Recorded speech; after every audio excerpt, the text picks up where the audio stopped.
அனைத்து இந்திய அண்ணா திராவிட முன்னேற்ற கழக சட்டமன்ற உறுப்பினர் அவரை பார்க்கறதுக்காக உடல்நல விசாரிக்கிறதுக்காக வந்தேன். வேற என்ன நீங்க அரசியல் எல்லாமே கலந்து இருக்கும். தொடர்ந்து அதிமுக அடுத்தடுத்த தலைவர்களுக்கு சலசலப்பு வந்து எப்படி பாக்குறீங்க? ஃபர்ஸ்ட் வந்து எடப்பாடி பழனிசாமிக்கும் செங்கோட்டையன் பற்றி, இப்போ வந்து எடப்பாடி இவரு ராஜேந்திர பாலாஜிக்கும் அது மற்றவங்க ஒருத்தர் ஒருத்தர் பேசிட்டாங்க அப்படிங்கிறது இல்லை. எங்களுடைய இயக்கம் வந்து தலைவர் ஆரம்பிச்சது, அது வந்து மக்களுக்காக ஆரம்பிச்சது. திமுக மாதிரி கிடையாது. நாங்கள் எங்களுடைய நிறுவன தலைவரே இது மக்களாட்சின்னு தான் சொல்லியிருக்காரு. அதே வழியில தான் புரட்சி தலைவி அம்மாவும் வந்தாங்க. எங்ககிட்ட இருக்கிறவங்க எல்லாரும் அப்படித்தான், நானும் அதே வழியில தான் இருக்கேன். அதனால நல்ல ஒரு ஆட்சியை 26ல் நாங்கள் கொடுப்போம். அது மக்களாட்சியா இருக்கும். அதாவது வெளியில வந்து 4 பேர் நினைக்கலாம் இந்த அதிமுகவை சுக்குநூறா உடைச்சிடலான்னு. அது எப்படி இருக்கு அப்படின்னு சொன்னா, கடல்ல உள்ள தண்ணிய நான் ஒரு பக்கெட்டால எல்லாத்தையும் எடுத்து வெளில ஊற்றிடுவேன் அப்படின்னு சொல்றாங்க பாருங்க, அதுக்கு ஈக்குவலா இருக்கு. அதனால அனைத்து இந்திய அண்ணா திராவிட முன்னேற்ற கழகங்கிறது இது வந்து பொது ஜனங்களுக்காகவும் ஏழை மக்களுக்காகவும் உருவான கட்சி.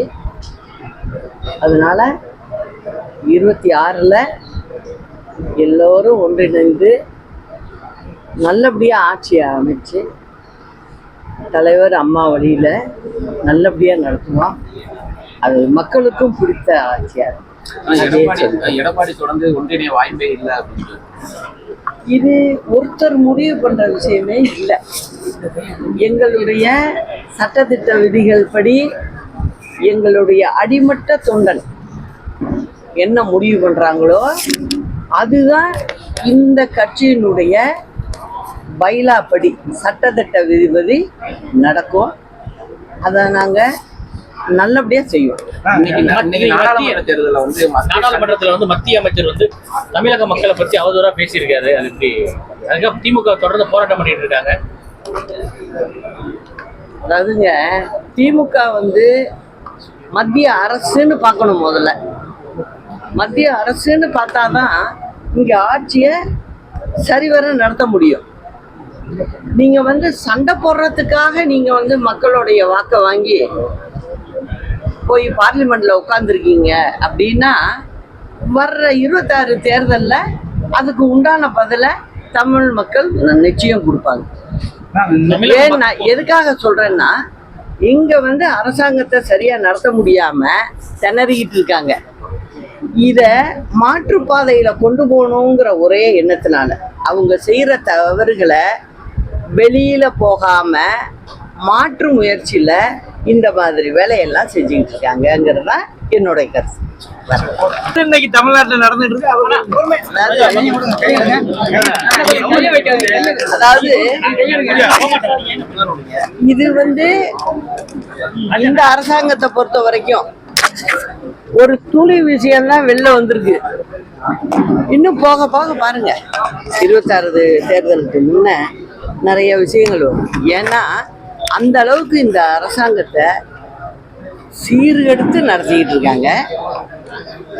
அரசாங்கத்தினுடைய முழு பங்குதாரர் இதுல பங்குதாரராக இருக்கு டாஸ்மாக்ல. அந்த டாஸ்மாக்லயே இந்த வேலை நடக்குது. அது மட்டும் இல்ல, ஒவ்வொரு ஃபேக்டரியிலையும் ஆர்டிஓ 2 தாசில்தார் இவங்க 24 மணி நேரமும் டியூட்டியில இருப்பாங்க. அவங்களும் அங்க இருக்கும்போது எப்படி பிளாக்ல லாரியில ஏற்றி வெளில போறது, எப்படி போகுது, இப்போ ஒன்று ஒன்றா கண்டுபிடிச்சிட்டு இருக்காங்கல்ல. எல்லாத்துக்கும் பதில் சொல்ற காலம் திமுகவுக்கு வரும்.